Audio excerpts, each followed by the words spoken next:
계속해서 연합일치 운동에 대해서 설명드리겠습니다. 기독교가 유럽을 통해서 하나님 믿는 백성이라고 불러졌지만 전쟁의 큰 상처를 얻게 되면서 교회가 산산조각에 닿았습니다. 도대체 교회가 무엇인가? 히틀러를 지지하는 교회도 있고 저항하는 교회도 있고 교회마다 서로 가지고 있는 분파들도 이제 너무나 많이 생기게 되죠. 가톨릭은 물론 위에서부터 통일을 했기 때문에 그런 건 없지만 개신교는 성경을 자유롭게 해석할 수 있는 그 부분을 인해 가지고 이제 많은 교파들이 갈려 나가는 그런 일들이 생기게 됩니다. 그러면서 자연스럽게 연합일치 운동이라는 것을 해야 된다라는 것들이 갑자기 생긴 게 아니라 오래전부터 무르익어 가죠.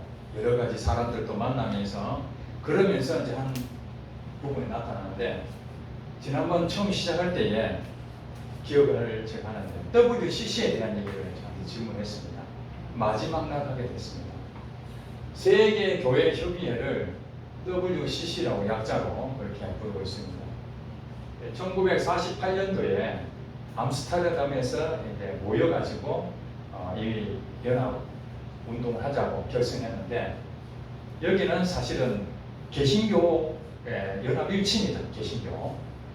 그런데 처음에는 우리가 서로 성령으로 하나 되자라는 성경에 근거해서 교회가 교파도 다양하지만은 우리가 같이 일치하는, 그러면서 이제 사회에 대한 부분들도 우리가 어떻게 섬겨야 될 것인지 그런 부분들도 하나의 구심적으로 시작을 했던 건데, 이것을 조금 더 이제 문호를 좀 넓히기 시작하면서 가톨릭이나 이교도 실제로는 그 회원은 아닙니다. 개신교만 회원인데 이런 가톨릭이나 이교도들에게도 참관할 수 있도록 같이 와서 볼 수 있고 동참할 수 있는 그런 것들을 하면서 무슨 뭐 춤도 이상한 춤을 추는 그런 일도 생기게 되고, 우리나라에 또 김삼환 목사님이 WCC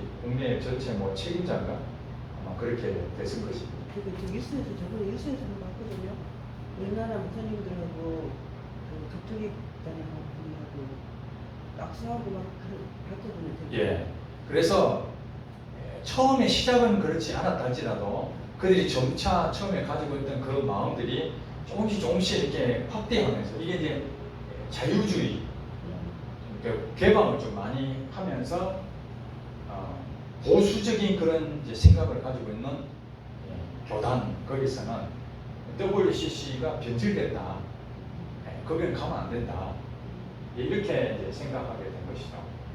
그래서 이 WCC로 인해 가지고 우리나라에서도 WCC를 가입할 것인가 가입하지 않을 것인가 하는 거 가지고 장로교단에서 서로 심하게 이렇게 서로 의견이 나눴습니다. 그래서 세계교회협의회 WCC가 근본 취지가 좋은 거 아니냐, 서로 색깔은 다르지만은 하나가 된다라는 것은 필요하다. 이해가 되시죠? 어떤 일을 하게 되면은 각자 목소리 내면은 따로따로 돼 있는데 어떤 일을 하기 위해서 함께 모여서 연합하는 것은 굉장히 좋은 일입니다. 물론 색깔은 다르지만 도리적인 부분이나 서로 생각하는 부분이 조금씩 다르지만은 넓은 범위 내에서 즉 말해서 예수님을 나의 주인으로 섬기고 삼위일체를 인정한다면은 웬만하면 다 수용하자, 이렇게 이제 되면서 우리나라에서 장로교단이 분리가 됩니다. WCC 가입하자 그렇게 찬성파들이 통합측이 됐고, 반대한다, 우리는 절대 그런 단체에 가입할 수 없어, 그렇게 해서 합동측이 됐습니다. 장로교단의 가장 큰 교단을 하는 합동과 통합이 이 WCC에 가입하느냐 가입하지 않느냐라는 가장 큰 이슈로 갈려지게 되었던 것입니다. 그러니까 보수적인 입장에서는 이 세계교회협의회를 수용을 할 수가 없는 것이죠. 그리고 여기에 우리나라가 산하 한국기독교교회협의회를 WCC 안에 우리나라에 KNCC라고 그 단체가 만들어졌었습니다. 여기에 이제 통합 측과 그 다음에 감리교, 성결교, 구세군, 순복음, 우리나라의 대부분의 교단이 KNCC, 즉 WCC 안에 다 포함이 되어 있어요. 합동측, 고신측, 이 보수적인 교단은 여기에 소속이 되어 있습니다. 그러면서 우리나라도 이 KNCC가 WCC 이 부분으로 가면서 나중에 이제 그 사회 참여에 대한 부분들이 많아지고 북한에서 이제 내려오신 분들 있잖아요. 반공주의자들이죠. 한경진 목사님 비롯한 반공주의자들 이분들이 돼 있는데 진보 성향을 가진 그런 이제 의식 있는 분들, 문익하 목사님이라든지 뭐 이런 분들이 북한에 대한 부분들을 굉장히 우리가 같이 교류해야 된다. 뭐 이런 이제 부분이 있어서 반공 정신이 투철했던 한경진 목사님이 이거는 아니다. 우리 한국 교회의 유일한 기독교 협의회인데 이렇게 변질돼서 되겠느냐. 그래서 새로 1980 몇 년도인지 모르겠는데 그때 한국 기독교 총연합회를 만듭니다. 그래서 한국 기독교 총연합회 한기총이 거기서 만들어집니다. 요에 대한 부분들에 대해서 우리는 더 이상 같이 못하겠다. 해서 한경진 목사님을 중심으로 해서 한기총 오늘날 한기총이 거의 주요 교단들이 대부분 한기총으로 들어왔는데 여기서도 나중에는 여러분 아시다시피 극단적인 뭐 정부하고에 대한 어떤 정치적인 그 성향으로 인해 가지고 또 온갖 그 지도자들의 비리라든지 문제들이 많아서 집단 탈퇴를 하고 한교연을 또 만들고 거기서 또 같이 이렇게 합쳐져 해서 한교총이 만들어지고 하여튼 이제 우리나라 교단이 큰 단체가 4개 단체로 합치자 했는데 흩어져서 거기서 또 나오고 이래요. 4개 지금 또 분산된 말로는 합치자고 말을 하는데 아직 합치지 못하고 있습니다. 우리 개신교의 장점이 뭐냐? 수없이 갈라지는 것입니다. 합치는 것처럼 보이면서 또 갈라져요. 계속 갈라져요. 우리나라에 한 200개 정도가 장로교단만 200개 교단이 있다고 합니다. 그런데 우리나라만 그런 것이 아니에요. 나중에 설명이 되겠지만 그게 개신교가 탄생하는 그 순간부터 교파가 이렇게 시작이 된 겁니다. 우리가 한 거 아니에요. 다 여기서부터 시작이 됐던 것이 영국으로 해서 미국으로 넘어가서 전 세계로 교파 수출을 다 해서 교파주의가 된 것이죠. 자, 그 다음에 세계복음주의 연맹이라고 WEA가 되어 있습니다. 세계 단체에 3개의 연합 기구가 있는데 하나는 WCC, WE, ICCC 이 3 단체가 있는데 세계복음주의 연맹은 그야말로 보수 단체, 아주 보수적인 생각을 가지고 있는 그런 일치하는 그런 부분. 1951년도 이 복음주의 포장하는 그런 세력들이 여기에 서술되어 있습니다. 합동 측은 여기에 소속은 되어 있지 않고 우호적입니다. WEA에 대해서 우리는 좋게 생각한다. 그래서 교류합니다. 교류. 그래서 한때는 WEA하고 WCC하고 또 한 단체하고 뭐 이렇게 서로 카톨릭하고 이 3개가 연합돼서 무슨 뭐 성명사나 발표하면서 합동 측에서도 WEA도 변질됐다. 카톨릭이 이단인데 카톨릭하고 같이 무슨 뭐 한다고? 사상이 부순화돼가지고 WEA도 우리 교류 금지하자 이래가지고 총회에 이 올라왔어요. 그리고 올라오니까 거기에 있는 사람들이 찬반이 지금 굉장히 심한가 봐요. WEA를 교류를 금지해버리면은 우리의 신학적인 서로 교류해야 되는 그 부분이 다 차단이 되는데 그걸 되겠느냐? 우리가 알아보니까 그거 성면서 그 제대로 된 게 아니다. 보수적인 부분을 정확하게 하고 있다. 그래가지고 지금 또 다음으로 넘어가고 지금 그런 상황입니다. 그래 합동청은 굉장히 까다롭습니다. 그죠? 여자 안수도 안 하잖아요. 왜냐하면 처음부터 성경은 여자는 교회에서 뭐하라? 정장하라. 이 성경을 지켜야 된다 이렇게 생각하고 보수 단체도 성경 그냥 믿어버리는 거냐? 이게 다 장단점이 있어요. 그 다음에 이제 이 국제기독교교회협의회는 1941년도에 설립이 됐는데 WCC에 대해서 반대적인 입장을 취하고 분리적인 거의 반대를 주로 많이 하고 그래가지고 지금 국제기독교교회협의회 ICCC라는 단체는 있는데 우리나라는 전부 다 탈퇴를 다 했고 세계에 있는 교단들도 거의 여기는 유명무실하다. 극단적인 반대주의자다. 그래서 크게 활동을 하지 않습니다. 우리나라에서는 이슈가 되지 않고 있어요. 근데 이 WCC하고 WEA에 대한 부분 때문에 지금 상당히 지금 어려움이 있습니다. 어떤 어려움이냐? WCC하고 WEA에 가입되어 있는 교단은 하나님이 심판하신다. 이런 유튜브가 완전히 지금 엄청나게 사람들한테 현혹이 되어 있습니다. 아마 한국 교회에 WCC, WEA하고 관계없는 교단 하면은 몇 퍼센트가 됩니다. 가입되지 않는. 이들이 하나님의 말씀을 벗어났기 때문에 여기에 가입되어 있는 교단 밑에 있는 그 교회들은 다 하나님의 진노의 대상이라는 거예요. 그러니 어떻게 하라는 거죠? 그 교회를 나와라. 나와서 갈 데가 없잖아요. 가정에서 예배 드려라. 가정에서 무슨 예배 드리냐? 무슨 소리 하느냐? 교회당에서 예배 드리는 것보다 가정에서 예배 드리는 게 더 하나님하고 더 영적으로 더 가깝고 그렇게 주장을 합니다. 그리고 이렇게 주장하는 사람 중에 또 일부는 그 세력 중에 그 일부는 국내 백신 맞이하는 거 그거 사단에 주는 것이기 때문에 절대 맞아서는 안 된다. 성경에 대해서 구약 성경부터 쭉 풀어다가 이세벨의 그 우상숭배하는 죄를 범하는 것 그것이 바로 이 교단에 소속되어 있는 따라가는 여기에 소속되어 있는 모든 것들은 다 하나님께서 멸망한다니까 거기에서 나와야 된다는 거예요. 나와라.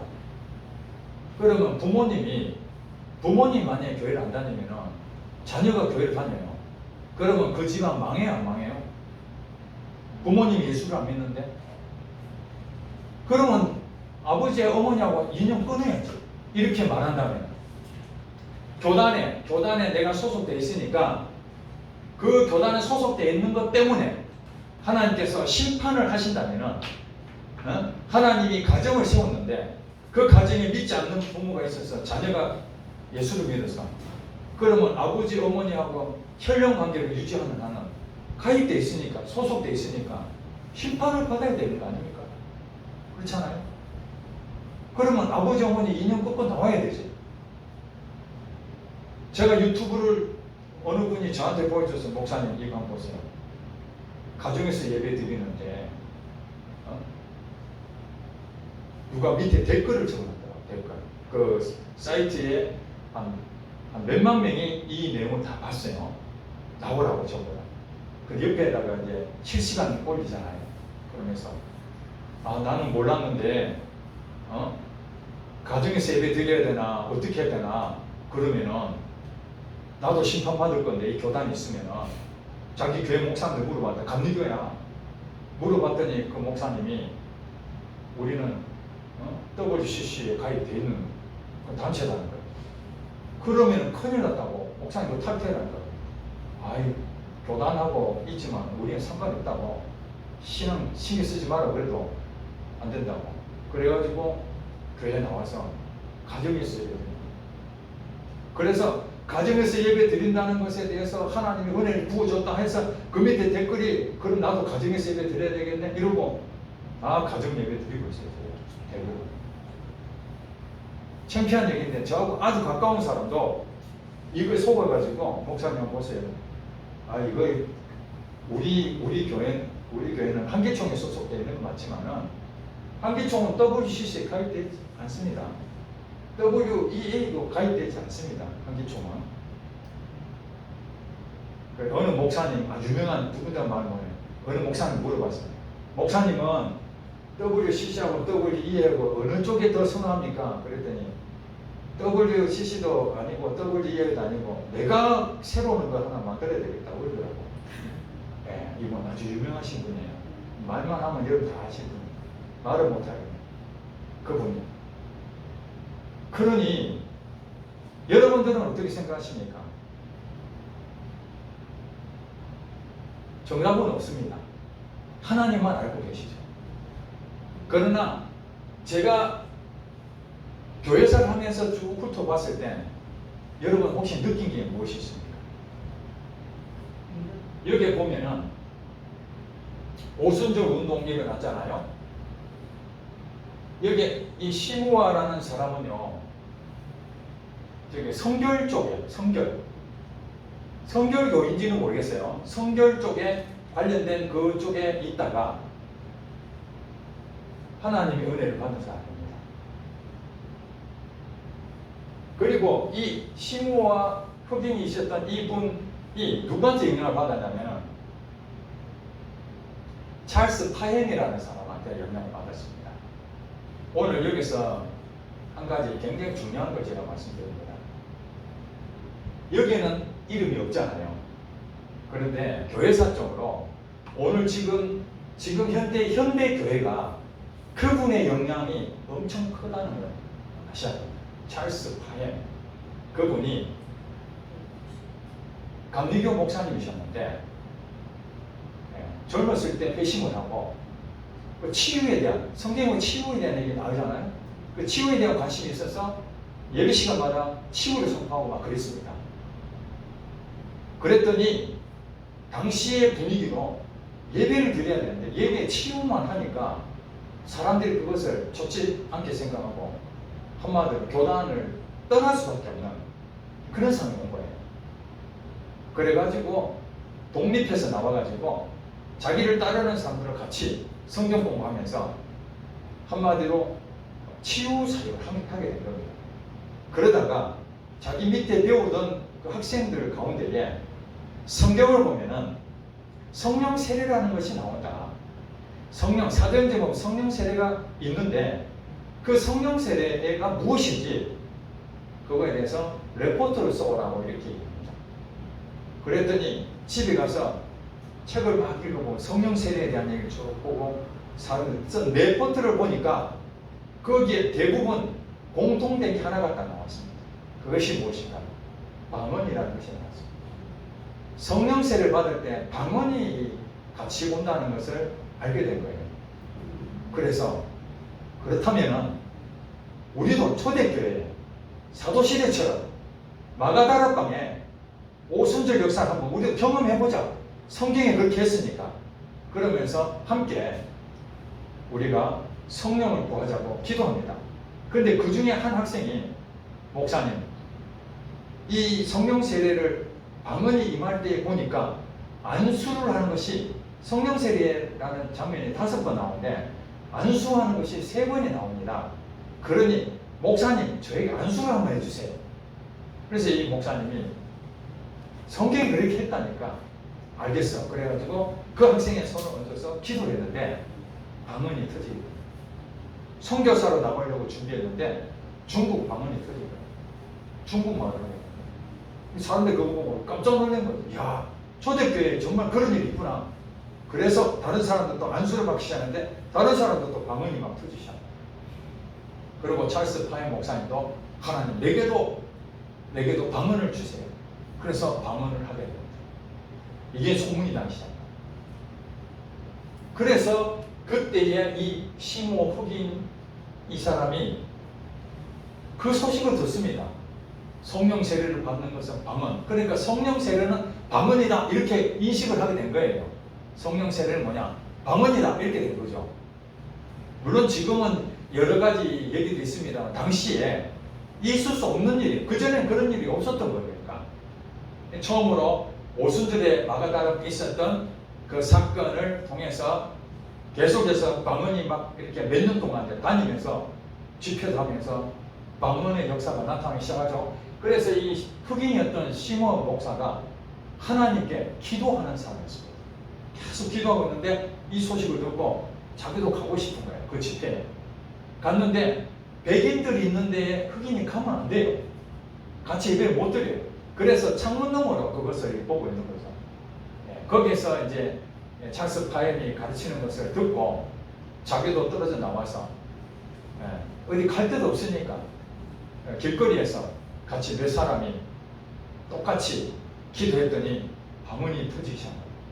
사람들이 몰려오니까 큰일 났다 해서 거기가 아주사 거리, 미국의 LA 아주사 거리가 아주사 거리 한 창고가 있었는데 그 창고를 빌려서 거기서 집회를 하기 시작했는데 여기서 한마디로 말해서 미국의 이 성령 운동이 폭발하게 된 거예요. 그 시초가 누구였는데 찰스 파엠이었는데 실제로 더 폭발했던 것은 이 시므온 목사님 때문에 엄청난 것이 파급됐다 해가지고 미국의 1906년 LA 아주사 거리에 시므온 목사님에 대한 그것을 놓고 지금도 기념을 하고 있습니다. 이 일이 결국에는 1907년 평양에도 성령의 바람이 불게 되고 우리나라도 아까 말하는 오순절 교회가 들어오면서 조윤기 목사님 하신 게 뭐죠? 치유하시잖아요. 그리고 이분이 뭐라 했어요? 성령 세례를 받아라. 방언 나오잖아요. 그래서 우리가 그 당시 장로교에 있었을 때 순복음 교회 사람들하고 얘기 들으면 소문 듣는 소문 들으면 방언 못하면 구원을 못 받았다. 이런 소문이 들렸어요. 그래서 우리 장로교에서는 저 이단이라 그랬습니다. 구원을 받는데 무슨 방언이야. 이 성령 세례를 받은 것이 방언으로 나타난다. 이 얘기를 방언을 못하면 구원을 못 받는다. 이렇게 오해가 된 것이죠. 나중에 이제 그 정정했습니다. 지금은 두 가지가 존재합니다. 예수님을 믿을 때에 성령 세례를 받는다. 한번 성령이 임재하니까 예수를 믿음으로 하나님의 영이 거하지 않으면 그리스도 사람이 아니라고 설명을 했으니까 내가 예수를 믿었는데 성령님이 오시지 않는다. 말이 안 되잖아요. 성령님이 오셨다는 그 자체를 우리는 성령 세례를 받았다. 장로교에서는 그렇게 얘기합니다. 저는 그렇게 배웠어요. 성령 세례는 예수님을 나의 구주로 영접하는 그 순간 성령 세례를 단 한 번 받는다. 그러나 성령님이 내게 오셔서 계속 충만하여 하는 것은 그 날마다 받아야 된다. 성령님이 내 안에 내주하지만은 때로는 성령님의 그 활동을 제한하기도 하고 내 마음대로 하면 성령님 활동을 못 하시잖아요. 그런 점에서 성령님이 더 충만하도록 내가 순종하고 복종하고 그러면 성령님이 충만한 이 성령 충만을 날마다 받는 것이라면 성령 세례는 한 번이다. 근데 이 한 번은 예수님을 믿는 그 순간에 받는다. 이게 장로교단이 가르치는 것이고 오순절에서는 그게 아니고 성령 세례는 그러니까 내가 구원을 받은 것은 성령님의 임재는 맞는데 성령님의 역사하심으로 구원을 받았는데 이 성령 세례는 별도로 한 번 더 받아야 된다. 성령 세례를 언제 받을지 몰라. 그러니까 성령 세례를 구하라. 성령 세례를 구할 때에 주로 나타나는 것이 방언이다. 그렇게 말을 했던 것이죠. 제가 보니까 두 가지 다 일리가 있는 얘기입니다. 우리 코끼리를 보고 다리를 잡은 사람은 코를 잡은 사람은 같은 코끼리인데 모양이 좀 다르잖아요. 그런 것처럼 예수님을 영접할 때 성령 세례를 받을 수도 있고 또 성령님이 임재하시지만 성령 세례라는 우리가 막 불같이 갈라지는 그런 부분이 다음에 또 받을 수도 있는 것이죠. 즉 칼빈주의는 뭡니까? 예정론을 얘기하잖아요. 오직 하나님의 주권에 의해서 내가 구원을 받을 수 있다. 그러나 웨슬리는 뭐 합니까? 하나님의 전적인 주권도 있지만은 인간이 또 반응을 해야 된다. 인간의 의지도 포함이 되는 거예요. 그래서 이 웨슬리 쪽은 자유의지를 더 많이 강조를 하는 것이고 칼빈주의는 하나님의 주권을 더 강조하는 거죠. 그러나 어느 것을 더 강조하느냐만 차이가 있지 하나님이 보실 때는 하나님이 하실 일이 있고 사람이 할 일이 있는 것은 분명한 거예요. 그렇죠? 자, 그러니까 루터가 이렇게 얘기했잖아요. 믿음은 구원은 어떻게 받습니까? 오직 믿음으로 구원을 받는 거죠. 오직 우리는 믿음으로 말미암아 살리라 했으니까. 그러니까 믿으면 구원을 받는다 이렇게 생각하니까 사람들이 얼마나 좋아. 나 믿었어, 구원받았어. 그랬는데 행동은 뭐예요? 인간의 자유의지로 하나님을 찬양하지 않냐고 지멋대로 살잖아요. 그게 문제인 거죠. 그걸 보니까 웨슬리나 이 성결교 이런 쪽에서는 아니다. 하나님의 전적인 주권도 있지만은 인간도 책임을 져야 된다. 이런 것들이 각각의 존재하는 하나님을 다 쓰셨다는 거예요. 조나단 에드워드도 침례교 목사인데 그거 쓰시고, 칼빈 장로교, 조지 휘필드도 처음에는 감리교 웨슬리를 같이 있다가 그분이 장로교잖아, 장로교. 이 감리교 다 교단이 다 다른데 하나님께서는 교파가 다 다르지만 하나님께서는 다 이렇게 쓰셨다. 지금 우리 한국 교회도 교파가 엄청 많잖아요. 그럼 서로 분리하고 싸우고 막 난리칠 수 있지만은 하나님이 맞다고 맞는 거예요. 사단이 뭐합니까? 자꾸 분열하고 갈라지게 만들고 서로 정죄하고 여기에 문제인 거죠. 하나님은 서로 협력하고 다르다는 것을 인정하라는 거죠.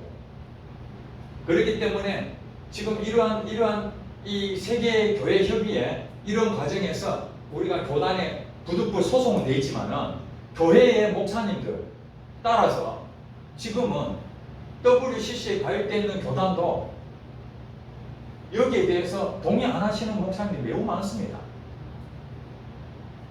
부득이 교단은 가입되어 있지만은 그 교회 목사님의 성향에 따라서 어디로 가느냐는 다 다르잖아요. 그 다음에 예전에는 감리교, 장로교, 성결교의 구분이 색깔이 분명했는데 요즘은 감리교인이 장로교 가고 장로교 가고 성결교도 가고 오순절도 가고 섞여가지고 지금은 교리가 없어졌어요, 그냥. 예? 되게 있으면서. 예. 근데 제가 그때 뉴스 봤을 때 스님도 있었거든요. 예? 스님도 있었거든요. 예. 저거 WCC 그거 할 때 스님도 있었거든요. 이교도. 이교도도 다. 그러니까 회원이 아니란 말이에요. 참만. 와서 같이 교류하고 악수도 하고 이런 거죠. 예. 그러니까 카톨릭은 불교 가서 축하 메시지도 보내잖아요. 예. 석가탄신 때 보내고 스님들도 저게 천주교 교류하잖아요. 예. 그런 이유가 있습니다. 이 교류하는 이유가. 그러나 우리 보수단체에서는 보수적인 입장에서는 예수에는 구원이 없기 때문에 완전히 그 분리해버리는 거죠. 극단적인 그 분리주의 굉장히 위험합니다. 이것도. 무조건 다 좋다 이것도 문제지만은 무조건 배척하는 것도 이 문제입니다. 이게 이제 그 다음에 나오는 거예요. 자, 카톨릭에 이제 변화가 있습니다. 2차 바티칸 공의회 이들도 이제는 전쟁이 끝나고 난 다음에 새로운 뭔가 변화를 자기들은 종교 회의를 하는 건데 매년 하는 게 아니고 어쩌다 한 번씩 합니다. 몇십 년에 한 번 할 수도 있고 100년에 한 번 할 수도 있고 뭐 300년에 한 번 할 수도 있는 거예요. 안 할 수도 교황이 해야 되겠다라고 마음이 먹어지면 하는 건데 마침 1962년부터 5년 매일 한 게 아니고 한 번씩 이렇게 해가지고 몇 번에 걸쳐서 2차 바티칸 공의회를 했는데 여기에서 몇 가지 중요한 주제를 결정을 하게 됩니다. 이렇게 결정이 되면은 이것이 바로 성경과 권위가 똑같습니다. 교황의 권위가 성경 권위와 똑같기 때문에 거기서 결정되면은 성경과 똑같이 본다. 그때에 이제 전례 개혁, 모든 미사, 예배로 미사는 라틴어로 하게끔 만들어져 있는데 뭐 이탈리아에 있는 늘 쓰던 성직자들은 외워서 하면 되지만 전 세계적으로 카톨릭 믿는 사람들 똑같이 그걸 하기에는 너무 힘들고 그래서 각 자기 나라 말로 미사를 라틴어 말고 한국은 한국말로 다 바꿔서 그렇게 고쳐서 좋다. 그 다음에 또 우리가 제사 지내면 안 됐잖아요. 카톨릭 옛날에 김대근 신부 때 제사 지내면 우상 숭배니까 안 되잖아요. 절하면 안 되니까. 그래서 많이 죽었습니다. 순교했습니다. 그런데 이때에 이게 어떻게 되느냐? 제사 문화에 대해서 어떻게 하냐? 이게 고유 전통이다. 아프리카의 문화가 있고 아시아 문화가 있고 다 문화가 있는데 그 문화를 똑같이 적용하면 안 되지 않느냐?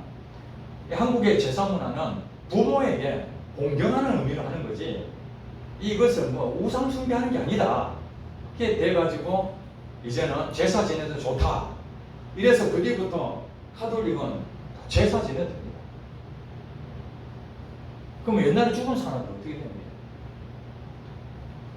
제사 지내면 안 된다 해서 죽은 사람은 어떻게 됩니까? 갑자기 아니다고 그러고 있습니다. 참 답답하죠. 그리고 평신도도 그전에는 성직자 중심이었는데 이제 평신도도 사회에 참여할 수 있도록 좀 문호를 개방하게 됐고 타교파도 수용하게 됐습니다. 로마 카톨릭하고 동방정교회하고 1054년도에 갈라섰잖아요. 동서 분열이 돼가지고 그때부터 원수로 지냈습니다. 그러다가 요때 우리 정교회하고 그동안 십자군 문제 그것 때문에 마음이 상한 거잖아요. 상처받은 거잖아요. 그래서 우리가 용서하자. 또 용서도 하자. 그래가지고 동방정교회 그 대표자를 불러가지고 용서를 구했습니다. 우리가 옛날에 십자군 전쟁 때 당신들한테 이렇게 참 몹쓸 짓을 해가지고 상처 준 거 너무 죄송합니다. 용서해 주세요. 하고 우리 다시 화해합시다. 이러고 화해를 했습니다. 몇 년 만에요? 1054년도에 갈라져가지고 1962년도에 했으니까 거의 900년 만에 그죠? 화해를 하게 되고 또 개신교에 대해서도 그동안 적대적인 부분이 있었는데 형제교회로 인정해 주자 그냥 형제교회로 네. 그래서 성경도 공동번역이라고 같이 한 적이 있습니다. 한때는 교회에 와서 성경 보면은 공동 천주교하고 우리 기독교 같이 공동으로 번역했다 해서 공동번역이라고 합니다. 그전에는 없었는데 이 일 이후로 같이 공동번역이라고 했죠. 그런데 어느 있더니 나중에 그거 천주교 그 문제 천주교 쪽으로 너무 많이 해서 하면 안 된다 해서 보면 안 된다 해서 지금 금수가 됐어요. 저희 집에 그거 갖다 놨는데 한때는 그렇게 카톨릭도 많이 변화가 됐고 그 다음에 이 포괄적 구원 인정을 했다. 이건 뭐냐면은 교회를 안 다녀도 구원받을 수 있다. 선임도 하나님의 은혜로 착한 일을 하게 되면은 실제로는 교회는 나간 적 없지만 양심에 자기가 바르게 하는 것은 성경에서 사랑을 베푸는 것 똑같은 거니까 그 사람의 은혜를 베푼 거랑 마찬가지다.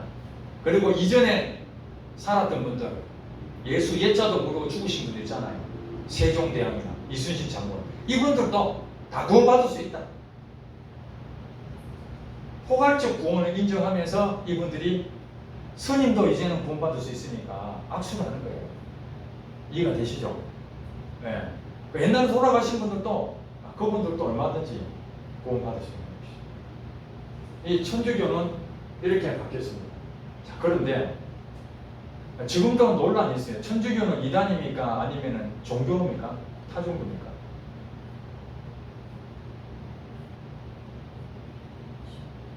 실제로는 종교로 돼 있죠. 종교로. 그러나 기독교는 카톨릭, 정교회, 개신교를 합쳐서 기독교라고 합니다. 전 세계에 공용적으로 통하고 있는 것은 우리를 전체로 카톨릭, 정교회, 개신교 다 포함해서 기독교인이라고 다 부르고 있습니다. 그러면은 타종교가 아니죠. 그죠? 다른 교파죠. 다른 교파. 세 교파로 나눠졌다 이래야 되는 거죠. 세 교파로 나눠졌어요.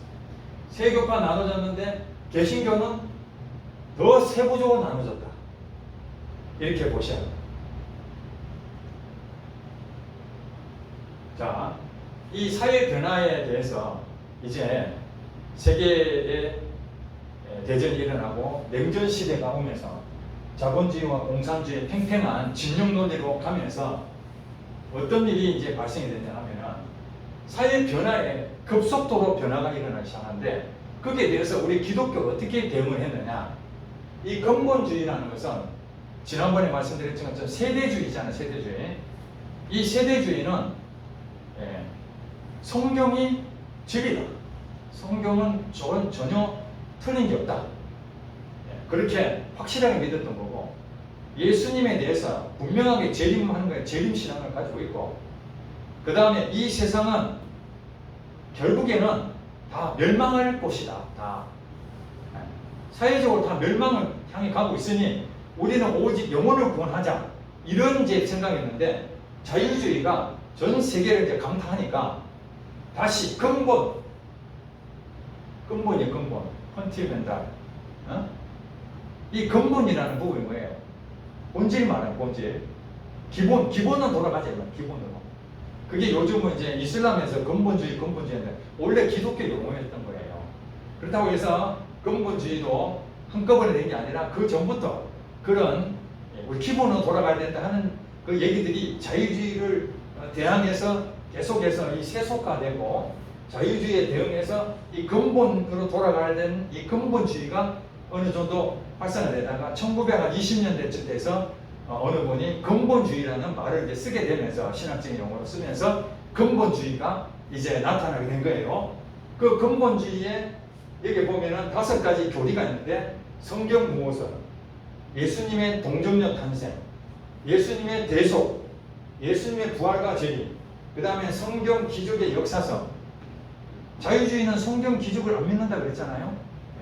그 다음에 동정녀 탄생도 안 믿습니다. 이거 기적 같은 것을 안 믿습니다. 그러니까 성경도 비평을 할 수 있습니다. 이거 잘못된 건 잘못됐다 하고. 그러니까 그런 거에 대해서 기본적인 부분으로 우리는 이 부분을 반드시 수호한다. 그러면서 여기에서 이제 여기까지만 하면 되는데, 이 근본주의들이 좀 더 나간 것이 무엇이냐면, 이 세대주의 영향을 받아가지고 사회에 대한 부분을 세속화됐다. 여러분들 일하러 나가면 그게 거룩한 일입니까? 아니면 속된 일입니까? 우리가 알고 있기는 세상 일이라고 하잖아요. 여러분 일하고 있는 것이 세상 일이다. 교회 와서 이렇게 봉사하고, 이건 하나님 일이고, 저 바깥에서 일하는 건 세상 일이다. 그 영향이 바로 이 근본주의에 대한 부분들 영향을, 우리나라에도 영향을 많이 미쳐가지고, 이 잣대를, 교회는 거룩한 것이고 교회 밖은 더럽고 추악하고 세속화됐다. 그래서 거기하고 관계를 우리가 말하는, 가능하면 단절해야 된다. 단절. 무슨 말 알겠어요? 사회가 어떻게 돌아가든 거기에 관심이 없어요. 그런 상황에서 이 빌리 그레이엄 목사도 원래는 근본주의를 바탕으로 시작했다가, 빌리 그레이엄 목사님 잘 아시잖아요. 그건, 그죠? 우리나라의 엑스포 74인가 그때 오셔가지고 또 이렇게 우리나라에 부흥 집회도 하고 전 세계 복음 전도자로 쓰임받은 빌리 그레이엄 목사님, 그 외에 여러분들이 신복음주의라는 것을 또 이름을 붙였습니다. 요즘 계속 주의가 많죠. 신복음주의. 지금은 이제 신자 빼버리고 복음주의가 통일되어 있는데, 당시에는 우리 기독교는, 우리 개신교죠, 개신교. 개신교는 복음주의라고 합니다. 복음주의. 그 다음에 카톨릭, 천주교는 카톨릭이라고, 보편적인 교회다. 여기는 한마디로 복음적인 그런 교회다. 복음, 복된 소식, 예수님에 대해서 복된 소식. 한마디로 보수적인 그런 입장을 가지고 있는 게 복음주의다, 이렇게 이해하시면 돼요. 그랬는데 이 빌리 그레이엄 목사님이 복음 전도자로 세계에 다니면서 전도를 하는데, 문제가 뭐냐면 사회적인 문제들이 굉장히 많이 나타나는 것을 보게 됩니다. 그 대표적인 것이 인권 문제, 낙태 문제, 동성애 문제, 여성 문제, 흑인 문제, 이런 것들이 사회적으로 굉장히 문제가 이슈가 되는 거예요. 그 다음에 진화론 알죠? 진화론이 옛날에는 찰스 다윈이 종의기원을 발표를 했지만은, 미국에는 바로 종의기원에 거기에 대해서 어느 정도까지는 이해는 했지만은 교과서에 창조론을 전부 다 배우게 돼 있었습니다. 하나님이 이 세상을 창조했다라고, 그들은 미국의 기본이 기독교 국가니까 그랬는데, 1925년도에 어느 한 학교에 선생님께서 생물학 시간에 이 진화론을 설명을 한 거예요. 하나님이 창조했다가 아니라 찰스 다윈이 얘기했던 종의 기운을 생물학 시간에 가르쳤어요. 그걸 이제 법을 어기게 된 거죠. 학교에서 가르치지 않아야 될 걸 가르쳤으니까. 그래서 학부모들이 제소를 했습니다. 그래서 이제 재판을 붙었는데 하나님이 창조하셨다라고 생각하는 거기에 변호사가 나오고 그 다음에 여기에 진화론을 강의했던 생물학 선생님 이게 또 변호사도 나와가지고 서로 이제 변론하는 거예요. 하는데 문제가 뭐냐면은 하나님이 창조했다라는 것을 어떻게 증명할 수 있습니까? 그렇게 얘기했는데 나는 성경도 잘 모르고 과학도 잘 모르고 그냥 창조가 맞다 하니까 나는 그렇게 알고 있다고 그렇게 변론을 했습니다. 그래서 그때 이 근본주의에 시작했던 이 사람들이 성경도 제대로 모르고 과학도 제대로 모르고 그냥 믿으라 하니까 믿었다고 이렇게 언론에서 대서특필하면서 한마디로 진화론에 대한 부분에 대해서 새롭게 눈을 뜨게 된 거예요. 아, 창조가 맞는 줄 알았는데 아니구나 하면서 그 뒤부터 이제 본물 터지듯이 각 주가 있잖아요. 각 주. 그러니까 각 주마다 이제 독립된 의회를 거쳐서 시도를 하는데 이제 진화론도 가르쳐야 된다. 하고 지금은 창조론을 가르치는 아무도 없습니다. 다 바뀌었어요. 그렇게 하게 되고 그 다음에 그때도 보면은 이 낙태도 임신했는데 그거 어떻게 하나 아무렇게나 낳을 수는 없지 않느냐. 그 엄마의 그것을 건강을 위해서 낳도록 하자. 그래서 어느 군데서 낙태법이 낙태할 수 있도록 통과가 되어버렸어요. 그러니까 기독교 단체에서는 낙태하면 돼요, 안 돼요? 생명을 죽이면 안 되잖아요. 그죠? 그 다음에 이제 인구 문제. 노예 해방을 해가지고 남북 전쟁은 끝났지만은 여전히 흑인들이 앉는 자리, 가면 안 되는 자리 다 구분이 다 돼 있어요. 주마다 좀 다르지만은. 그래서 그 인권에 대한 문제가 심각했던 거예요. 그래서 동성애 이런 부분들이 사회적인 문제가 있는데 거기에 대해서 이 빌리그램 목사님을 비롯해서 다수의 사람들이 야, 이 세상이 그냥 예수님 종말할 때까지 열심히 영혼만 살려고 복음만 전해서 될 일이 아니다. 지금 보니까 학교부터 모든 의회까지 전부 다 정치적으로 기독교에 대한 정신을 말살하는 그런 사회적인 문제를 전부 다 뒤바꿔놓는 이런 일들이 하고 있으니 우리도 이대로 안 된다. 우리도 정치 참여해서 그것을 강하게 막아야 된다 하는 세력들이 나타나기 시작했습니다. 그 사람들이 바로 기독교 우파입니다. 우파. 보수주의 우파. 제일 먼저 누가 했느냐? 로널드 레이건 아시죠? 도널드 레이건. 미국의 공화당. 그분은 교회가 안 다니신 분입니다. 그런데도 이 보수주의 미국의 우파에 있던 사람들이 민주당은 이거 전부 다 통과시키려고 하는 거고 공화당은 반대하는 입장이니까 공화당은 밀어줘야 되겠다 우리가. 그래서 보수주의 좌파가 아니라 우파는 공화당을 선호하게 되죠. 그 뒤부터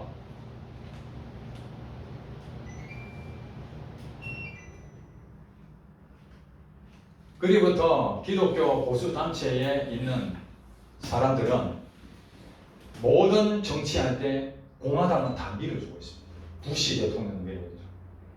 트럼프 대통령 밀어주죠. 여러분 트럼프 대통령이 제대로 하는 사람입니까? 우리가 볼 때 문제가 얼마나 많은 사람입니까? 말도 함부로 하고 성적인 문제도 스캔들도 너무 많고 말도 함부로 하고 그런데도 기독교 단체에서 공화당은 다 밀어줍니다. 민주당은 왜 안 밀어줍니까? 그건 전부 다 인권에 대한 부분들을 그들은 소수의 사람들을 살핀다라는 그 진보적인 그런 부분이 민주당이 많잖아요. 우리나라도 마찬가지예요. 진보냐 보수냐. 그것이 우리나라도 마찬가지로 정치에 대해서 참여해서 그래서 빌리 그레이엄 목사님도 대통령에 가서 조언해 주잖아요. 정치적인 부분에서 이렇게 해줘요. 기독교에 대한 대변 역할을 많이 하시잖아요. 그래서 오늘날도 우리 한국에도 마찬가지고 제가 보니까 영국도 마찬가지고 미국도 마찬가지고 전부 다 우파와 좌파에 대한 부분으로 성향이 완전히 나눠져서 그 정치에 대한 한 부분은 이제는 사회 참여를 적극적으로 하는 게 있죠. 제가 예전에 고신도 있었고 합동도 있었을 때가 있었습니다. 그때는 김영삼 대통령이 되기 전에 박정희 대통령하고 한참 유신 시대 그때 정권 물러가라고 데모를 많이 했잖아요. 데모 많이 했습니다. 기독교 장로회에서는 그 데모에 많이 참여했습니다. 나라를 이렇게 하면 안 된다. 정치를 이렇게 하면 안 된다. 그래서 감옥에 들어가신 분 대부분 기장 출신들이 대부분 감옥에 들어가고 예장 출신이 고신이나 합동은 그 하나님이 다 알아서 할 거니까 우리는 기도만 해야 된다. 그렇게 했습니다. 그래서 한쪽에는 오직 기도만 해야 된다. 야, 기도만 해도 되느냐? 지금 나라가 지금 엉망인데 나가서 싸워야 된다. 제가 그 군대에 있을 때는 기장에 갔어요. 기장인 줄 모르고 갔습니다. 기장에 딱 갔더니 거기는 민중신학 이 부분을 이렇게 또 수용을 하시더라고요. 마침 갔더니 박종철 고문 치사 사건을 내가지고 1987년도입니다. 그때 포항에서 그 집회한다고 해서 저도 군복 입고 갔죠. 가서 들어보니까 예배는 드리는데 정치에 대한 얘기만 하고 있는 거예요.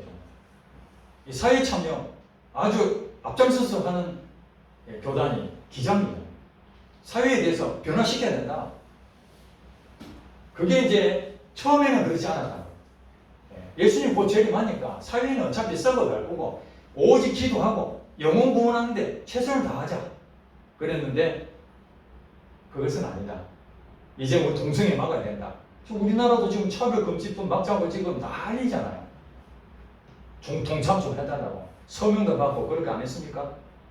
예전 같으면은 그냥 동성애 통과되든 말든 상관이 없는데 외국에 지금 동성애 전부 다 통과 다 돼가지고 케어 축제한다고 막 지금 난리니까 우리나라는 절대 하면 안 된다 해서 지금 기독교 자체적으로 서로 막고 이렇게 하는데 그래도 어떤 교단에서는 우리는 기도만 해야 되지 뭐 거기 가서 하느냐.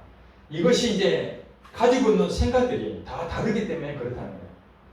물론 어느 게 맞다고 할 수가 없습니다. 기도도 중요하고 직접 나가서 때로는 그게 오네포처럼 악을 보면서 참을 수는 없지 않겠느냐.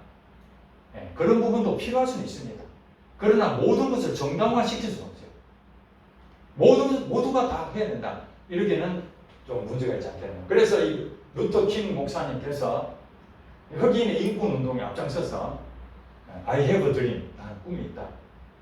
우리 미국에 앞으로 흑인들이 같이 자유를 누리고 평화를 누리고 그 기득권에 같이 동참할 날이 나는 그걸 기대하고 있다. 그리고 몇십 년 뒤에 오바마 대통령이 흑인 대통령 최초로 되는 일이 생기고 또 국무장관인가 루이스 여성 장관이 또 되기도 하고 하여튼 미국에도 우리 루터 킹 목사님의 꿈처럼 많이 개성이 됐습니다.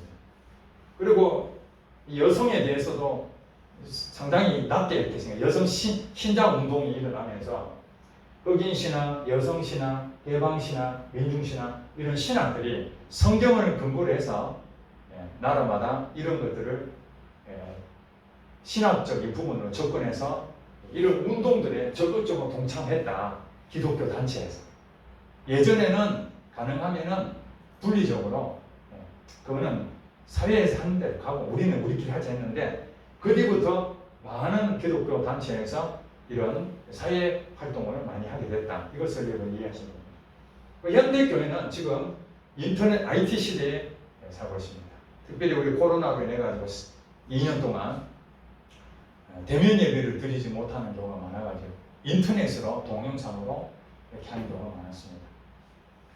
앞으로는 어떻게 예배가 바뀔지, 교회가 어떻게 될지, 어떻게 갈지는 아무도 모릅니다. 가상 세계가 있잖아요. 가상 세계. 우리가 지금 살고 있는 이 현실 세계, 가상 세계라는 부분에 또 존재하고 있다는 것도 우리가 감안해야 돼서 지금까지 해왔던 어떤 흐름에서 인터넷이라는 새로운 문화가 생기면서 기독교도 종교도 인터넷으로 인한 새로운 어떤 뭔가 변화되는 지금 현 과정에 지금 변화되는 과정에 지금 있기 때문에 어떻게 될지 아무도 예측을 할 수가 없습니다. 좋은 점도 있고 이것으로 인해서 더 어려운 그런 상황이 될 수도 있다고 보여집니다. 세계 종교는 2018년도 기준에 기독교가 33%로 되어 있습니다. 가톨릭이 33% 이 안에 한 절반가량이 가톨릭 신자였고 개신교가 22%, 그 다음에 동방정교회 기타 무슨 우리가 여기에 소속되지 않는 뭐 여러 분파들 포함해서 33%가 가톨릭 기독교고 그 다음에 이슬람이 24%입니다. 힌두교가 13.7%, 불교가 7%. 불교는 주로 아시아권이고 힌두교는 인도에 거의 한정되어 있잖아요. 전체적으로 한 50% 정도가 50% 넘죠 지금. 종교에 대한 부분만 지금 얘기한 거예요. 종교. 전체적으로 한 50% 정도가 그 종교를 가지고 있고 종교를 안 가지고 있는 한 50% 정도 된다. 이렇게 이해를 하시면 될 것 같습니다. 기독교는 가톨릭과 정교회, 개신교로 이렇게 구분할 수 있는데 우리 개신교 안에 루터의 종교 개혁을 해서 루터 교회가 생겼고요. 우리나라는 그렇게 많지 없습니다. 루터 교회가. 그 다음에 스위스 종교 개혁에 의해서 네덜란드 개혁교회로 교파가 생기고 그 다음에 스코틀랜드의 존 닥스에 의해서 장로교회가 생겼고 이 장로교회가 미국의 장로교회로 또 옮겨가게 되고 미국의 장로교회가 한국의 장로교회로 오게 됐습니다. 그 다음에 영국의 국교회, 성공회라든죠. 영국의 성공회가 이제 청교도들을 분리로 떨어져 나갔죠. 떨어져 나가면서 두 파로 나눠졌는데 회중교회와 침례교회로 나눠집니다. 그리고 미국 성공회가 독립대에서 미국 성공회가 되어 있고 그 다음에 영국 성공회에서 원래 같이 있다가 감리교회로 떨어져 나오게 되죠. 여기서 구세군이 윌리엄 부스라는 사람이 빈민, 구제에 대한 부분들을 더 마음에 두고 있다가 감리교에서 떨어져 나와서 하나님의 군대라는 것을 조직해서 군복을 입고 마치 군대처럼 그분들이 목사를 사관이라고 해요. 사관. 그리고 거기는 반드시 부부가 같이 사야 합니다. 월급도 똑같이 받고 사역도 똑같이 합니다. 은퇴도 똑같이 합니다. 혼자는 안 합니다. 그래서 굉장히 구세군이 우리나라 자선남비로 아주 유명한 빈민에 대한 부분들을 또 많이 강조한 사실은 가지고 있는 생각은 웨슬리안 감리교 쪽이 교리는 감리교 쪽이다. 그 다음에 성결교회 성결에 대한 거죠. 그 다음에 신유라든지 뭐 이런 것들도 굉장히 강조합니다. 성화 우리는 계속해서 거룩한 안전한 성화에 이르기까지 가야 된다. 성결교회가 그렇게 됐고 그 다음에 오순절도 마찬가지로 교리는 다 감리교에 관계되는 교리인데 오순절은 아까 말하는 찰스 파이엠으로부터 시작해서 시모와 이러면서 전체적으로 퍼지면서 오순절 교회가 지금은 아프리카, 남미, 아시아 제가 듣기로는 아프리카에 한 교회가 300만 명 300만 명인데 교회가 아닙니다. 여기서 저 보이지 않습니다. 근데 거기는 예배 형식이 없습니다. 정통 지금 우리가 말하는 교파라 해서 그 자기들이 갖고 있는 그 교파 예식이 없고 그냥 와서 춤추고 자기 토착 문화죠. 흑인의 특유한 그 모션으로 노래하면서 춤을 추면서 성령의 임하기를 바라고 기도하면서 방언받고 치유 나타나고 그러니까 맞아요. 사람들이 막 벌떼처럼 오는데 제가 알고 있기는 아프리카에도 한 50% 정도 기독교 인구가 있다라고 합니다. 아프리카 전체에. 그러니까 상당히 많이 근데 대부분 초교파적이고 독립적인 교회, 오순절파 이쪽이 굉장히 많다는 거예요. 여러분 아시죠? 교리적으로 가는 것은 오래 못 갑니다. 하나님에 대한 부분들이 지식으로만 알아보면 안 되거든요. 성령의 불이 들어가야 되고 실제적인 사건이 보이지면 믿지 말아도 믿는 거죠. 저는 사실은 장로교회에 오랫동안 몸담고 있었는데 저는 오순절 가본 적도 없습니다. 교단도 감리교도 하고 다 해봤는데 오순절을 가본 적도 없는데 저 성향은 교회사를 연구하고 이번에 연구한 게 아니고 오래전부터 교회에 대한 부흥의 역사라든지 그러면서 제가 신학도 공부하고 또 그 다음에 고신 합동 뭐 이런 보수 교단부터 통합주까지 쭉 보면서 제가 결론 내는 건 뭐냐, 성령의 역사 아니면 안 된다. 교회는 성령의 역사로 이루어가는구나. 초대교회부터 지금까지 성령의 사람으로 통해서 이렇게 하나님의 나라가 확장되어 갔다는 걸 저는 확신하기 때문에 저희 교회도 그럽니다. 성령의 인도를 받아요. 머리로 믿지 말고 교리로 믿지 말고 성령님이 실질적으로 우리 삶 가운데 역사하느냐, 성경 말씀이 실제가 되느냐, 그것을 확인해보자. 저는 오순절에서 배운 건 없습니다. 그러나 저의 성향을 봤을 때 앞으로에 대한 그 부분에서 오순절적인 것이 뭐예요? 성령운동입니다. 성령 사역이 앞으로 전 세계의 흐름이 이제 교리나 이런 부분은 죽어갈 것이고 그렇게 가르치는 데는 한마디로 껍데기만 남을 것이고 정말 성령의 역사하심이 강력하게 나타난 그게 어딘지는 모르겠어요. 근데 그것이 나타나는 데는 전부 다 폭발적인 그런 부흥의 역사를 경험하게 될 것이다. 1900년에 찰스 파임이 시작했던 이 성령운동, 그것이 불이 꺼진 것이 아니라 그것이 타오르기 시작해갖고 전 세계에 교리로 있는 그런 그 나라들은 지금 교회가 껍데기밖에 안 남죠. 할머니 좀 계시고 그 큰 교회가 운영비가 없어서 술집으로 다 팔린다 그러잖아요. 우리나라도 마찬가지일 겁니다. 성령의 운동을 하는 교회는 계속 살아남을 것이고 그냥 교리로 그냥 계속 가면은 시간이 지날수록 지금 청년들 다 빠져나가죠. 아이들 지금 거의 없죠. 나이 드신 분 남아 계시는데 한 30년 되면은 다 가셔야 되잖아요. 가시면 누가 이제 이 교회를 지키느냐. 운영비가 안 나오는데 답이 없습니다. 그러나 저는 희망이 있다고 생각합니다. 2000년 동안 여러분들 이제 정리합니다.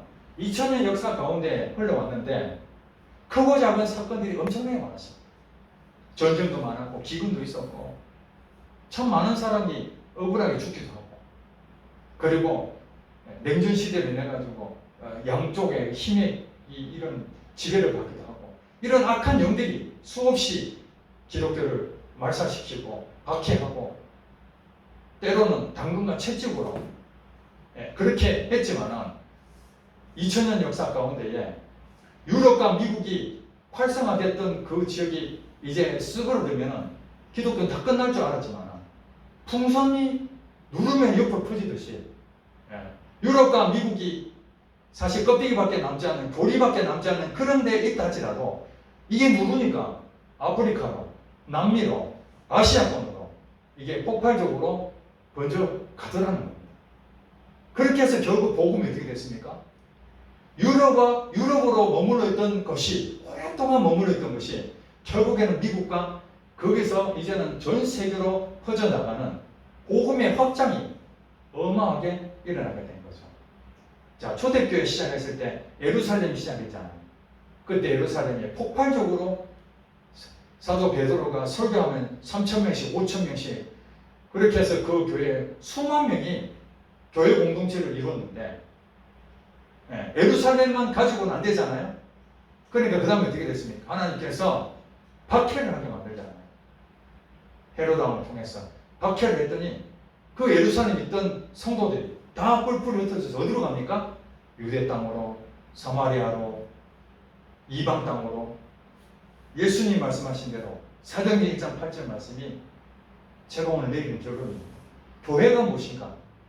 너희에게 성령이 임하시면 권능을 받고 예루살렘과 온 유대와 사마리아 땅끝까지 이르러 내 증인이 되리라 하는 약속의 말씀을 붙잡고 가는 그 사람을 통해서 하나님의 나라는 이렇게 확장해 가는 거예요. 이렇게. 그래서 예루살렘으로 박해가 있으니까 그것으로 끝날 줄 알았는데 그게 흩어졌던 사람들이 이방 땅으로 흩어져서 유럽을 전역으로 다 복음화 시켰잖아요. 처음에는 아시아 쪽 가려고 했는데 하나님께서 유럽 쪽으로 이쪽으로 틀었죠. 그래서 그쪽에서 하나님의 오랫동안 우리가 말하는 가나안 땅 훈련 받듯이 거기서 오랫동안 기독교가 무엇인지 쓴맛 단맛 다 겪으면서 사사기 시대를 경험하게 된 거죠. 사사기 때 뭐입니까? 여호수아를 통해서 가나안 땅에 정복했잖아요. 하나님께서 모세에게 가나안 땅을 주시겠다 약속한 대로 여호수아가 정복했는데 그 여호수아가 죽고 난 다음에 얼마 안 있어서 사람들은 이제 자기 소견에 오른 대로 이방 신들을 섬기고 지 맘대로 살더라는 거예요. 자기 소견에 오른 대로. 그래서 사사기의 마지막 절이 그들에게는 왕이 없었으므로 자기 소견에 오른 대로 행하더라. 이게 결론이거든요. 그 사사기의 내용이 뭡니까? 이방을 섬기했을 때 하나님께서 그들에게 징계를 하죠. 그래서 죽겠다 해가지고 부르짖죠. 그러니까 하나님께 구원자를 보내죠. 다시 편안해지니까 또 타락하죠. 이게 사사기 시대입니다. 2000년 교회사 역사 가운데 유럽에 머물렀던 그 교회가 박해를 받았죠. 하나님 우리를 불쌍히 여기소서 했더니 음지에서 양지로 콘스탄틴 황제를 통해서 국교로 이제는 인정까지 받을 정도로 기독교가 왕성해졌는데 부패해버리죠. 그러니까 하나님께서 이제는 이슬람을 통해 가지고 망하게 해버리잖아요. 멸절시켜버리죠. 멸절됐다 끝난 게 아니잖아요. 교황이라는 사람을 통해서 바르게 정치 못하니까 종교개혁에 있는 사람을 통해 가지고 그들을 정지하잖아요. 하나님께서 그 일을 하시잖아요. 종교개혁을 일으켰던 사람들이 제대로 할 줄 알았는데 또 거기에서 또 타락하고 분열되고 잘못하니까 하나님께서는 이런 자유주의라든지 이런 부분에서 악한 영이 하는 것을 허락해서 신학적으로나 교회가 엄청 문제가 많다는 것을 인식하게 되면서 이렇게 살면 안 되는구나. 그러면서 거기에 기도한 사람을 통해서 하나님은 또 다시 불쌍히 여기소서. 그렇게 보니까 구약에 보니까 엘리야 선지자 때 바알과 싸웠잖아요. 2세대 그들하고 850대 1에 싸웠는데 자기 혼자 더 이상 감당 못한다니까 하나님 뭐라 그럽니까? 바알에게 무릎 꿇지 아니한 7,000명을 남겨두었다. 너는 모르지만은 이 땅에 7,000명이라는 그 상징적인 숫자잖아요.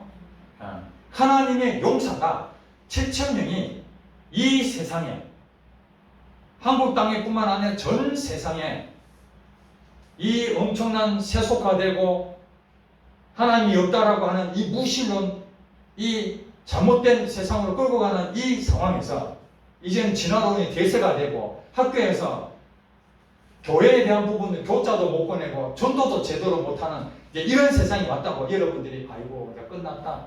교회는 끝났네. 이렇게 하는 사람들은 그 끝나는 것이고 그래도 하나님 이 상황에서 하나님은 만왕의 왕이시고 만주의 주가 되시고 이 세상을 섭리하시는 하나님이시지 않습니까? 과거를 돌이켜 봤을 때에 악한 영에 의해서 넘어질 점 보이지만은 또 거기에 그루터기처럼 남은 자 이사야에서 보면 그루터기 남은 자 그 남은 자를 통해서 그들을 구원하리라. 그러니 지금 우리가 가상 세계에 접어들고 인터넷에 들어가서 도대체 이제 교회도 안 오고 사람들이 너무 편리해지고 이게 어떻게 이제 교회가 없어지는 거 아닌가? 나이 드신 분만 있고 청년들도 없고 이제 끝나는 거 아닌가 하는 염려가 되잖아요. 그때 우리는 뭐 해야 되냐 이제 여러분들. 우리가 배울 것이 그거예요. 하나님이 이 가운데에 말하기에 무릎 꿇지 않는 7천명 용사가 있는데 그게 바로 여러분이 돼야 된다. 그 한 사람 한 사람 되어서 기도하는 사람 되면은 하나님께서 여러분에게 사명을 주시죠. 물론 루터처럼 앞장서서 등 떠밀려 가지고 큰 일을 하는 사람도 있지만 루터 이전에 수많은 사람들이 종교개혁을 부르짖고 기도하는 사람이 무명의 사람들이 많이 있었어요. 지금 역사에는 안 나타났지만 오늘 이 21세기에 여러분들도 교회 다니는 한 사람이지만 교회사에 앞으로 100년 뒤에 교회사 했을 때 2000 몇 년도에 주요 인물 조용기 이렇게 나오겠죠. 한국에는 조용기 목사가 있었다. 뭐 이렇게 나오겠지만 김동춘 목사 이름이 안 나올 수도 있어요. 그렇지 않겠습니까? 그렇지만은 무명의 그리스도인, 무명의 목회자들, 기도하는 그 사람들은 앞에 나온 그 여기에 이름을 적혀 있는 이 사람들하고 동등한 상급을 받는다. 이름을 내려고 할 것이 아니라 오늘 내가 어떻게 살아야 될 것인가. 그리고 교리 따질 필요 없습니다. 제가 다 설명해 드렸잖아요. 이런 수많은 교파가 있는데 하나님이 하나만 맞다면 나머지 다 증거를 하셔야죠. 없애버려야 되잖아요. 하나님이 거기에서도 다 하나님의 일꾼들을 다 세우잖아요. 고신 측에서도 하나님이 쓰시는 분도 있고 통합 측도 쓰시고 합통 측도 쓰시고 WCC에 가입되는 교단에 있는 사람들도 쓰시는데 거기에 가입됐다고 우리는 전부 다 멸망하니까 나와서 집에서 예배 드려야 된다는 이런 잘못된, 아니 교회를 안 나오고 집에서 예배 드리는 것이 그것이 하나님이 기뻐하신 일이라면 교회 처음부터 세우면 안 되지. 다 집에서 다 예배 드려야 되지. 교회가 왜 필요합니까? 그렇지 않습니까? 엄청난 교회가 있는데 교회 할 일이 뭡니까? 이 새로운 사람들을 양육하고 섬겨야 되고 그 일을 해야 돼. 복음을 전도해야 되는 그 일을 누가 합니까? 다 가정에서 예배 드리면 그 양육이 되고 전도가 됩니까? 안 되잖아요. 가정에서 예배 드린다는 특별한 상황 때문에 가정에서 예배 드릴 수 있죠. 공산국가에 있는 그런 데는 하면 잡혀가니까 숨어서 예배 드려. 지하교회처럼. 그래 되지만은 신앙의 자유가 있는데 언제든지 예배 드릴 수 있는데 가정에서 예배 드려야 하나님의 축복을 받는다. 이게 어리석은 거예요. 마지막. 그런데 여러분도 속으면 안 돼요. 누가 어떤 말 하면 그 사람은 그럴 수도 있겠다. 우리가 말하는 예수님에 대해서 분명한 것을 벗어난 그런 단체들 있잖아요. 여호와의 증인이나 신천지나 안상호 이런 사람들은 완전히 부인하니까 그 사람들은 이단이죠. 이단. 그러지만은 우리가 삼위일체를 인정하고 예수님 나의 주인으로 인정하고 분명한 기본은 확실히 갖고 있는 거기서 우리가 사회 참여를 할 것인가 아니면 기도를 할 것인가 어떤 부분에서 가지고 있는 성향에 따라서 사람마다 다 다르고 있는데 자기 각자 맡은 대로 열심히 하면은 하나님께서는 그 사람을 쓰신다는 사실입니다. 이제 교회사의 전체적인 부분에 있어서 현대 교회사 오늘 정리를 마치겠습니다. 이제 여러분들 질문 있으면 질문을 받겠습니다.